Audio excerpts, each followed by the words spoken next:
Lamborghini debuts their brand new SC63 in IMSA, but how will they perform? Porsche are undefeated with the 963 so far this year, but can they avenge that late race crash that knocked them out of Sebring last year? And how will those penalized GTD cars rebound in round 2? Can Ferrari and BMW back up their Daytona performances, or will they fall back to the rest of the pack? This and more as we dive into 6 storylines for you to follow at this year's 12 Hours of Sebring.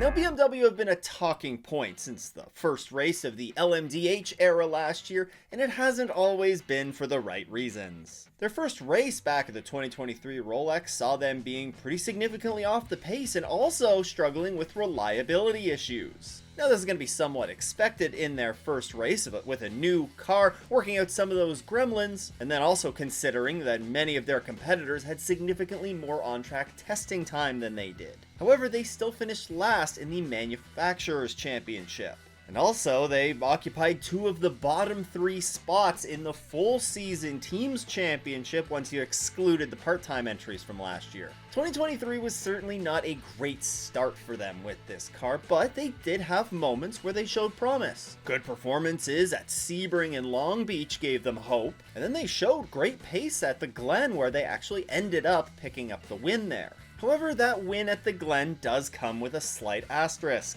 You see, they didn't actually cross the finish line first. Despite leading 39 of the final 47 laps, they were passed in the closing minutes of the race by the number 6 Porsche. As things would turn out, the number 6 would fail post-race tech and be moved to the back of the GTP result, giving BMW its first victory. This was their only victory of the 2023 season, and they still seek a win where they actually cross the finish line first. That being said, it's a huge 2024 season for the M Hybrid V8. It's making its debut in the World Endurance Championship with a 2-car effort from WRT, and when it comes to its stateside operation, there's really no more excuses. The team have had a full season to work through many of their issues, and it's time to start putting results up on the board. They need to prove that they can run well consistently and ultimately be in contention for race wins. As I just said, BMW had a pretty strong outing at Sebring last year. They picked up 2nd place, but they also showed solid pace throughout the race. And while this may just be the 2nd race of the IMSA season,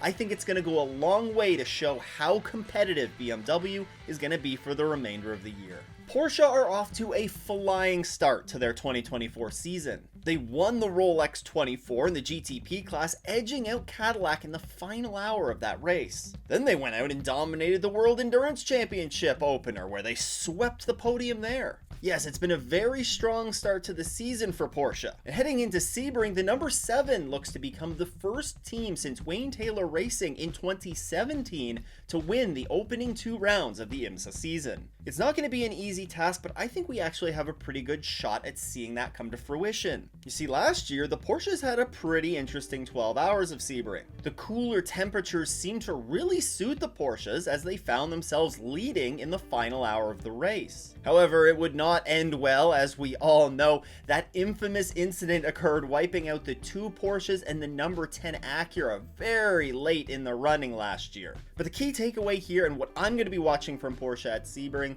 is especially towards the end of that race, how does that car come to life? Can Porsche replicate what they did last year and have a really strong second half? If they can do that, then I think we could be talking about Porsche keeping that undefeated streak in 2024 alive. Now, it can be difficult to stay on top of all of the news from around the world of IMSA. That's why I'm working on yet another way to keep you in the loop. The S's is a weekly email newsletter curated by me with all the biggest IMSA news and analysis that you need to know. I bring together the best articles from the week, maybe a video that I think you should check out, and I put it all together in a quick and easy 5-minute read. Of course, in addition to the news, I'll give you my thoughts on everything that's going on in the world of IMSA. If you want to check that out and subscribe to the S's, you can head to offinthes's.com or click the link in the show notes. Now, of all the cars that are debuting in the 2024 IMSA season, this one is probably the most anticipated. The Lamborghini SC63 will join the IMSA grid for its first race in the GTP class. The car, which is being run by Iron Lynx, will feature Matteo Cairoli, Andrea Caldarelli, and Romain Grosjean behind the wheel. Now, I said this is the car's first race in IMSA, but it is not its first race ever.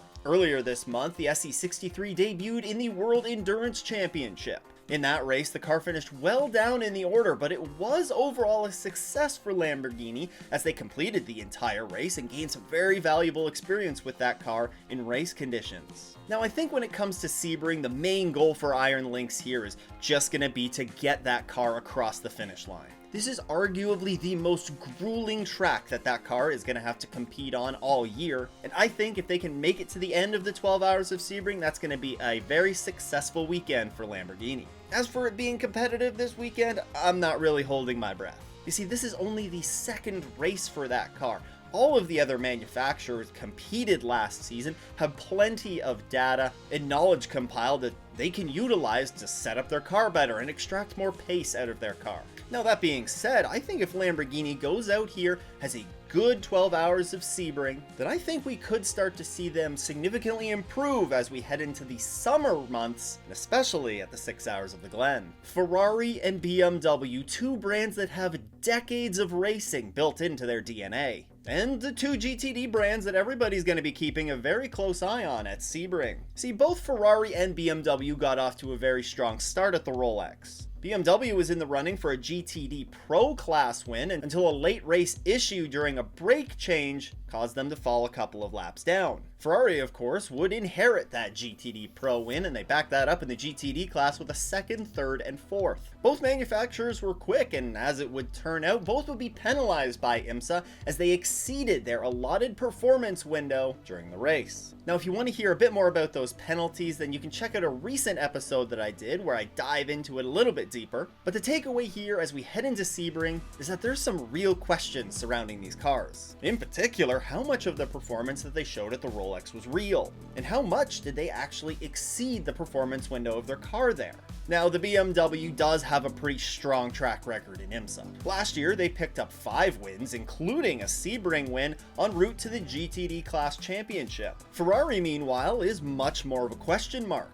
Last year, the 296 only competed in the Michelin Endurance Cup rounds, with their best finish being third in GTD Pro at the 6 Hours of the Glen. And while they have got some absolutely massive wins in some of the world's biggest endurance races with that 296, their Daytona performance was a little bit of an outlier considering their performance stateside. Both BMW and Ferrari seem to have great pace, but could we see them a little bit more negatively affected by BOP as we head into Sebring? They're certainly going to be cars to watch. Cadillac had a strong opening to their season at the Rolex 24, and they were one of the fastest cars on track all week long. In fact, had it not been for a late race full course yellow and a Penske perfect pit stop, then we could be talking about Cadillac and the number 31 being the points leaders heading into Sebring. Now that didn't happen, and now the question turns to, can Cadillac carry that good momentum through from Daytona and into Sebring? Sebring has been very nice to the Cadillac in recent years as they've won 3 in a row and 4 of the last 5 Sebring 12 Hours. But it hasn't always been smooth sailing. Last year, it looked like their strong run at the track may come to an end when the Acuras and the Porsches came alive in the second half of the race. However, Sebring is Sebring, and it can eat you up if you're not careful. Cadillac largely avoided many of the issues that plagued some of the other manufacturers in that race. Well, except for the 0-1 catching fire, and ultimately, they were able to pick up the win. I think Cadillac looks stronger heading into Sebring this year than they did last year. And if I were to pick anyone to win this race in GTP, I'm going with the Cadillac. You can't talk about a race at Sebring without talking about the bumps and the inevitable reliability issues that we're going to see. Reliability is the name of the game at Sebring, and there are some huge question marks for cars entering this year's race. Let's start with the GTD classes, and we saw a ton of reliability issues at the Rolex. Corvette had more problems than one would care to count. In GTD, the privateer AWA entries were having issues before the green flag even dropped for the race, and both of them would ultimately retire before the 3/4 mark of that race. They would fare a bit better in GTD Pro, but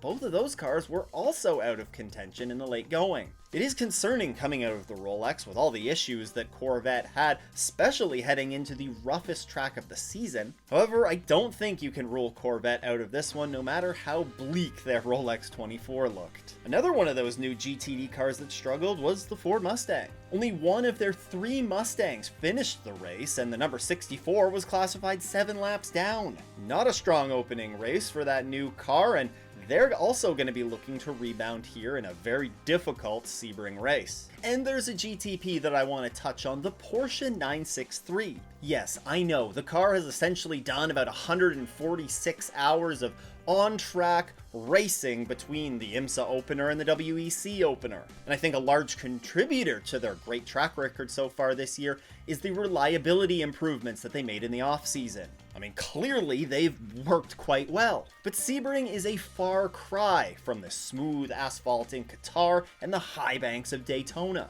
It's the roughest race of the season, and it's going to be a huge test of those reliability upgrades for the 963. That being said, if they can make it through the race without having any major significant issues, then I think we can largely put the reliability concerns with the 963 to bed. Now, I'm going to be watching all of these storylines in this year's 12 Hours of Sebring, but what about what we learned coming out of the Rolex 24? Lucky for you, I have a video on that, and you can check it out right here. Huge shout out to all of the channel supporters. If you too want to support the show, then you can head to patreon.com/offintheS's or click the join button below. Once again, thanks for tuning in. I hope everyone has a great race weekend and doesn't go off in the S's.